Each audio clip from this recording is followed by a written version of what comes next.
Good afternoon. It is 1 p.m. here in Kenya's capital, Nairobi, and this is The Ambassador with me, your ambassador, Paul Mathenge. And this is where we debunk global diplomacy and geopolitics. To our first story, President Yoweri Museveni is back home in Uganda after a 3-day visit to Egypt. In the visit, President Museveni focused on wooing investors from Egypt to inject capital and open business opportunity in Uganda. President Museveni and his host Abdel Fattah el-Sisi agreed to deepen the historical ties between the two nations anchored by the Nile River.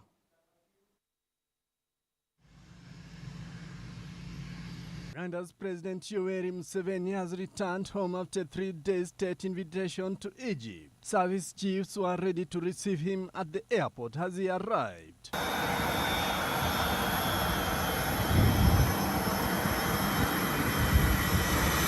President Museveni urged Egyptian investors to invest in Uganda. A focus on creating markets in the business. Also of discussion was the Nile River, which has historically tied the two nations, strengthened through decades of Pan-African solidarity. That's what you, the Ugandans, you should be telling our Egyptian people, friends, that the natural resources are there, the labor is there.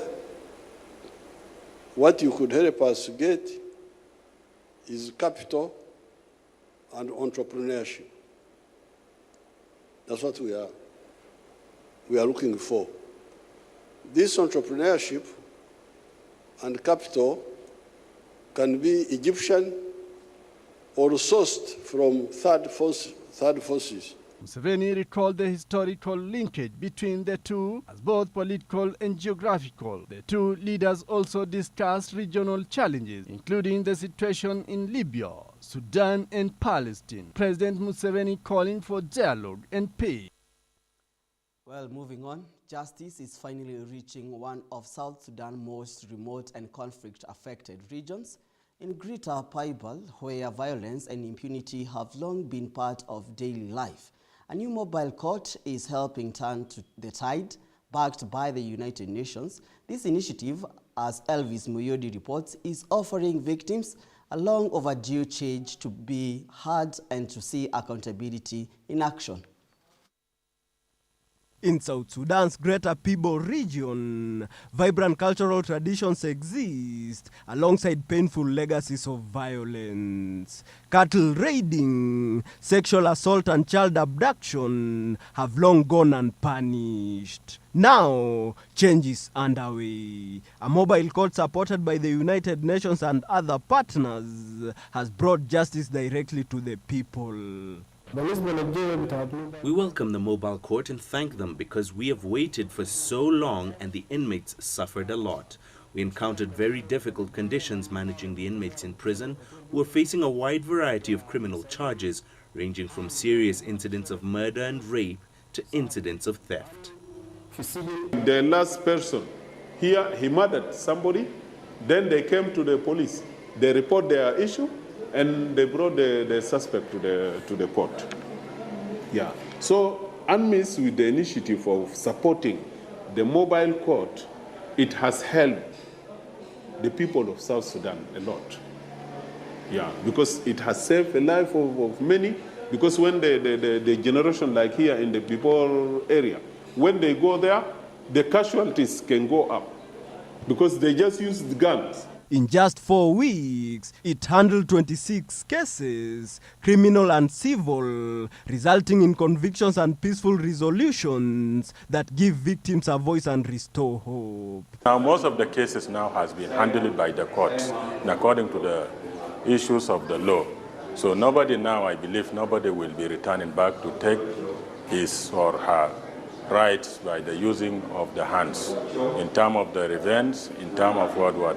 Because the court now has the jurisdiction and it is playing a very important role in the issue of the resolve the cases.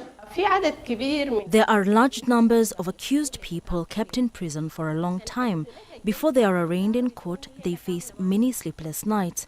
It is our role to talk to them, counsel them, and to say that while you have waited a long time for this day and it has finally come, be ready for it as the judge will only give you limited time. We advise them to explain the events as they happened so that the judge can decide on their case and help them to receive fair judgment. True justice must be permanent. With a new courthouse built and plans to deploy a full-time judge, the foundation is being laid for a lasting legal system. Moving forward, we will also be working with the judiciary and the Ministry of Justice and Constitutional Affairs to look at the possibility of deploying a mobile court to Maban and potentially also Malakal in the future.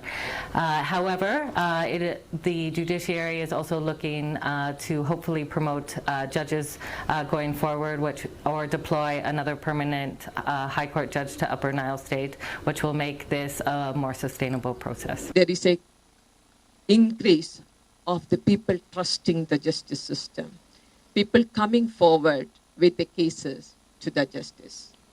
It is a great success for the judiciary, the judges, the lawyers, and I think that is the way we have to move forward, and we have to keep that momentum ongoing, because the judiciary, the justice system is necessary, and it is a paramount for a sustainable peace and the development for any society. And for Pibor region, it's more than justice. It's a path to peace and healing.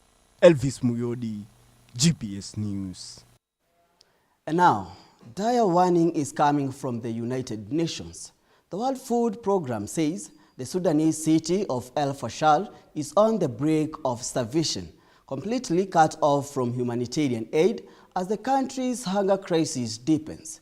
UN officials are calling for immediate access to deliver life-saving assistance, as Susan Nganga now reports.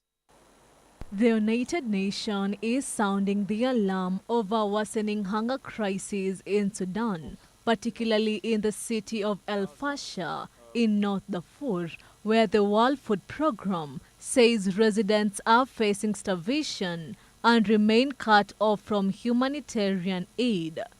At the United Nations headquarters in New York, spokesperson Stefan Dujarric told reporters that famine, first confirmed a year ago in Zamzam camp, has since spread to parts of Darfur and Kordofan. In August of 2024, famine was confirmed in the Zamzam camp and has since spread to areas in Darfur and Kordofan. Currently, 17 areas are classified as at risk of famine, including parts of Darfur, the Nuba Mountains, Khartoum, and Jazeera. Since then, the situation, especially in El Fasher, has only gotten worse, as we've been telling you almost on a daily basis. Our friends at the World Food Programme today called for humanitarian access to El Fasher, that is facing starvation and remains cut off from humanitarian assistance. The World Food Programme says it is providing digital cash to about 250,000 people in El Fasher, enabling them to buy what little food remains in the markets. But aid officials warn that escalating needs make it urgent to scale up assistance to meet the severity of the crisis. World Food Programme says that as a coping mechanism, some residents of the area are reportedly surviving on animal fodder and food waste. The World Food Programme continues to provide digital cash support to roughly 250,000 people in the city, allowing them to buy the dwindling food left in the markets. However, the escalating needs make it imperative to address the hunger situation at a scale that is actually required. The United Nations is once again urging all sides in the conflict to end the violence, engage in dialogue, and put the lives of Sudanese first. Susan Nganga, GBS News. The ambassador will take a short break. We'll be right back with more as we debunk global diplomacy and geopolitics.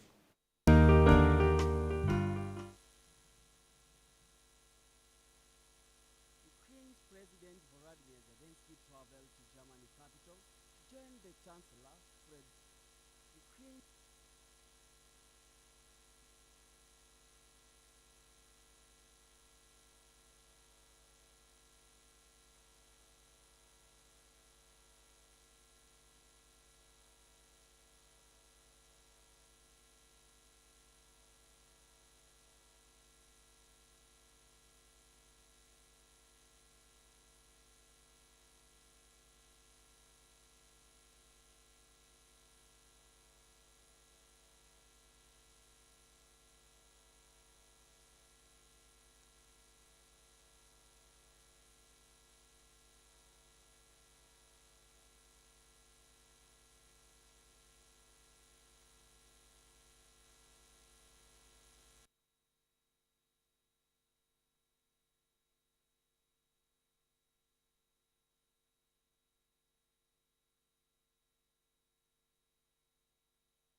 Welcome back to the Ambassador as we break the developments news for you and get the bigger picture on what's happening globally. And now, U.S. tariffs on imports have not fully filtered into headline consumer prices came as a relief for investors this week as they seek insight on the impact of trade uncertainty on the economy. The New York Stock Exchange has traders work on the floor during trading on Wednesday in New York. The benchmark S&P 500 and Nasdaq indexes hit new closing highs for the second straight day on Wednesday, on hopes that the Federal Reserve was getting close to the monetary easing cycle, as Davis Karani now reports. We'll bring you that more reports as the new report develop. Now, Ukrainian President Volodymyr Zelensky is due in London to meet British Prime Minister Keir Starmer on Thursday today to take stock ahead of US President Donald Trump's key talks with Russian President Vladimir Putin in Alaska on Friday. Zelensky was in Germany on Wednesday, has been working with European leaders to press Trump not to allow Putin to carve up Ukraine's territory at the Alaska summit.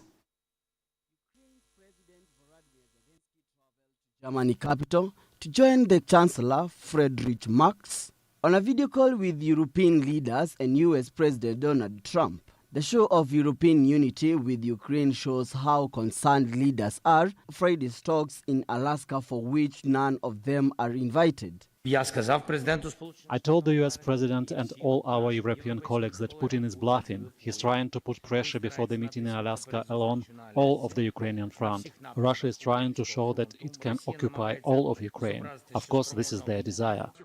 Trump agreeing to the hour-long with European leaders, and Zelensky is seen as small victory after relations turned sour at the start of Trump's second term a few months ago. We've made it clear that Ukraine must be at the table as soon as follow-up meetings take place. We want the negotiations to proceed in the right order. A ceasefire must come first. Essential elements should then be agreed upon in a framework agreement. Finally, thirdly, Ukraine is prepared to negotiate on territorial issues. However, the so-called contact line must be the starting point. Legal recognition of Russian occupations is not up for debate. Merz said that Trump largely shared the same views and promised to call them immediately after his meeting with Putin, which will take place at Arnold Richardson Area Base in Anchorage. I'm going to call President Zelensky, and then I'll call, probably in that order, the leaders. There's a very good chance that we're going to have a second meeting, which will be more productive than the first, because the first is I'm going to find out where we are and what we're doing. Merz said the leaders wished Trump good luck on Friday and that they hope his peace efforts will succeed. Reporting for GBS TV, I'm Paul M. Minor. To our previous story, U.S. tariffs on imports have not fully filtered into headline consumer prices came as relief for investors this week as they seek insight on the impact of trade uncertainty on the economy. The New York Stock Exchange has traders work on the floor during trading on Wednesday in New York. The benchmark S&P 500 and Nasdaq indexes hit new closing highs for the second straight day on Wednesday, on hopes that the Federal Reserve was getting close to a monetary easing cycle, as Davis Karani reports. Signs that U.S. tariffs on imports have not fully filtered into headline consumer price came as a relief for investors this week as they seek insight into the impact of trade uncertainty on the economy. Some large technology stocks, including Nvidia, Alphabet, and Microsoft, among the so-called Magnificent Seven stocks, were lower as investors searched for new growth drivers. There's a lot of things to be worried about, but it seems pure demand and greed keeps driving equity markets higher and higher. Investors are no doubt watching inflation that is, although a little cooler than expected, still stubbornly above the Fed's metric, a impugning of the independence of the Federal Reserve from the executive branch that seems to have been joined by the legislative branch now, a plethora of names being mentioned for Jerome Powell's new job and the opening seat on the Federal Reserve Board, all of which are leading to politically driven policy as opposed to sound monetary policy. Apple rose as Bloomberg News reported the company is plotting to expansion into AI-powered robots, home security and smart displays. According to preliminary data, the S&P 500 SPX gained 21.0 points or 0.33% to end at 6,466.77 points, while the Nasdaq Composite ISIC gained 32.08 points or 0.15% to 21,713.99%. The Dow Jones Industrial Average